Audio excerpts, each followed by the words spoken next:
the other day, my friend and I decided to go out for dinner. And because none of us has any cars, we're investing all of our money into our businesses, right? We decided to order a taxi. So the taxi driver came. My friend sat in the front seat. The taxi driver sat, well, in the driving seat, and I sat behind, right? So as we went on, the taxi driver was a bit charismatic. He likes to talk. So he opened up a few small conversations, and those conversations elongated. Now, my friend is a good debater. He likes to talk to people. He works as a sales guy for a living, right? So they got into conversation, and as they were talking, the taxi guy started to reveal some of his financial struggles. He was saying, yeah, we're making enough money to, bring food on the table for my family and to give good education to my children. But we don't have this like financial abundance. They have what they need, but they don't have a surplus. And this put him in a position where he's super stressed because if something happens to his car, an incident, an accident with his family, or something that requires a sort of a big amount of money, he couldn't afford it, right?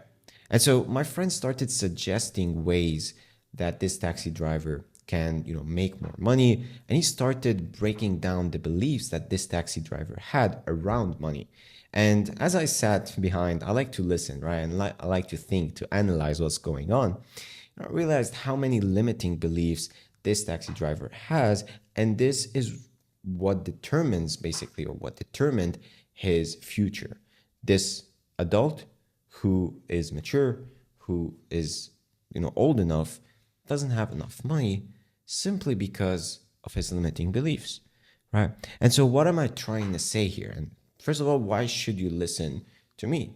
Well, I've been documenting my journey here for the past 2-3 years, documenting my entrepreneurship journey, the highs, the lows that I'm having, and the lessons that I'm learning that got me right now to like 10K a month with my business. And I'm aiming to at 100K a month and 1 million. And, my vision is big. So I'm just sharing the lessons, and hopefully your critical mind can dissect if what I say is true or is false.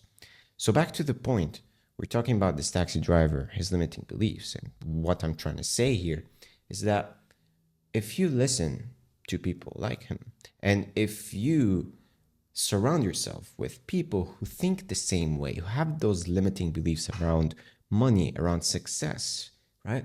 You will automatically grasp these concepts, and maybe consciously you will put enough effort to save them, or to push them away, to push those concepts away. But there's something smarter, there's something deeper, and that's called your subconscious mind. And it is what stores everything. It is what works in the background. It is what processes all of the information that then surface onto the conscious mind, which you use to operate on a day-to-day basis. So if you surround yourself with these people a lot, you will become like them. It's a very, very simple formula.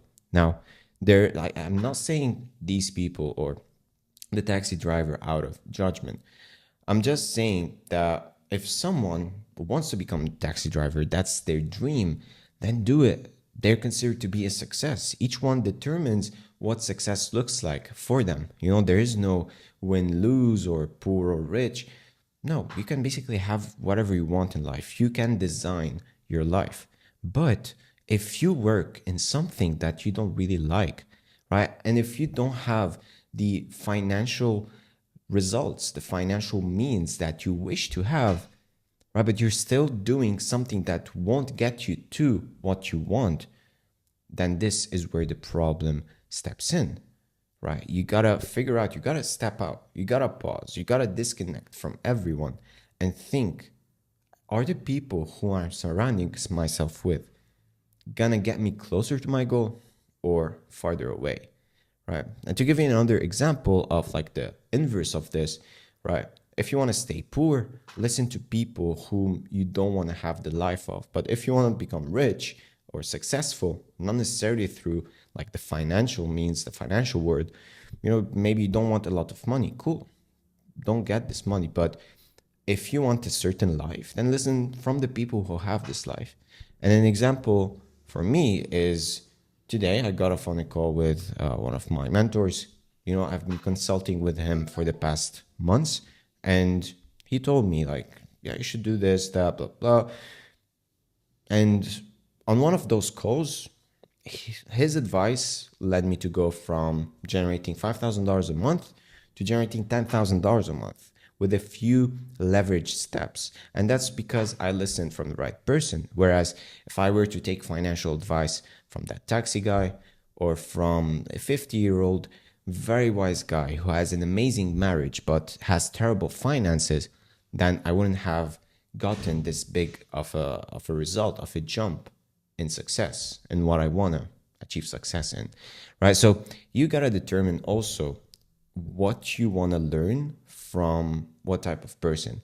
If someone is poor financially, it doesn't mean they're not good in other areas of their life, right? And if they have great financials, it doesn't mean they have a good marriage or good relationships with people, right? So you got to study people and see what area they can provide you value with. And so it takes time to gather a good network of mentors, each one specialized in something that you want to level up in, right? It has taken me 3 years so far, and I'm still gathering this network of mentors because it takes time. And if you want to find quality, it's hard to find. That's why it's rare.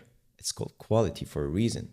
So it takes time, but do the effort, put in the effort to find these people who know more than you in the areas that you want to level up in. And that's how you will level up really way faster. Right? Don't think you know everything. Even the giants, like, I don't know who your role models are, but to give you an example, like I respect what Elon Musk is doing. And the other day I heard that Elon Musk, his mentor is Larry Ellison. So Elon Musk goes to Larry Ellison to learn. And then of course, Larry Ellison has different mentors in different areas. And we're talking about billionaires, potential trillionaires maybe. So those are entrepreneurs. I respect them. I like their work. To you, it could be an artist. It could be someone who's really good and has the type of life that you want to get. So I hope what I shared with you kind of resonated and makes kind of sense. It is a big discovery or a big reminder that I've had recently of the importance of having mentors. And the more I grow, the more I realize how much complexity is in everything. And just by having mentors, it really simplifies your life because they give you like action that saves you a ton of trial and error and gets you to your goal faster.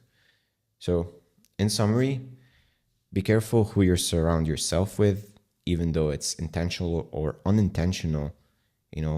Try to intentionally build a group of people who nurture your brain in a positive way and not bring you down and bring down your potential and basically your dreams. And when you find the right people in the areas you want to level up in, just make the most out of it. Ask them questions, give them compliments, make them feel good, right? Make them want to teach you.